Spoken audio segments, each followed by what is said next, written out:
When spiritual betrayal occurs, the shock is violent. The reality you've built your life on starts to give way beneath your feet. The foundations of a life are systematically crushed. Trust in a spouse, financial security, future plans, and family stability. In this state of disbelief, the brain hijacks the ability to process reality. A deep numbness sets in, often leading to questions of whether one is even lovable or simply a mess. This is more than an emotional setback. It is the total collapse of the frameworks used to navigate the world. The immediate aftermath of that shock is a chorus of noise, with internal and external voices fighting for attention. The opinions of family members, the pressure of social media, and the words of critics. Underneath it all is the internal plea. I'm a good person trying to do good things. Why is this happening to me? This day of devastating shock and consuming sorrow is Friday, the day of the crucifixion. While the agony of Friday is piercing, the hardest part of betrayal trauma is often surviving the silence of the day that follows. This is the Saturday season, a space of uncertainty where the path forward is obscured.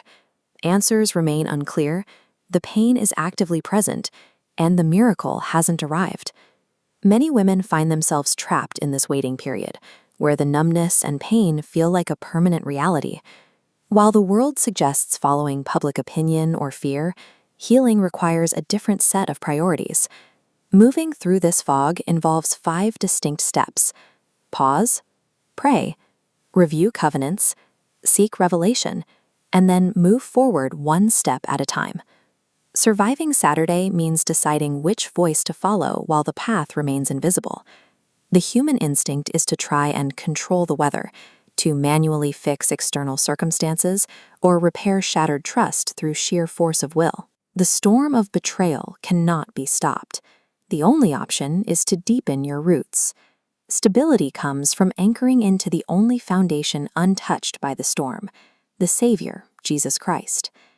These roots are strengthened through prayer, scripture study, seeking revelation, and temple worship. Baptismal covenants represent a divine love intended to sustain an individual through these trials. Exercising faith in Christ builds inner strength, even when isolation sets in or others leave. True stability comes from realizing your roots are anchored in a rock that cannot be moved. Piercing the darkness of a Saturday season requires a systematic way to look for light. This begins by creating a God is still here journal to consistently document evidence of His presence. Each day, record one tender mercy, one answered prayer, or how Christ carried the burden. Compiling this evidence shows that even during periods of numbness, Christ's arm of mercy remains extended. The Easter timeline demonstrates that the despair of Friday and the uncertainty of Saturday did not linger. Darkness is never the final chapter. Sunday was the resurrection. No matter how dark the current days are, Sunday will come. No one has to walk through grief or spiritual struggle alone. Gathering together strengthens the collective faith of the group.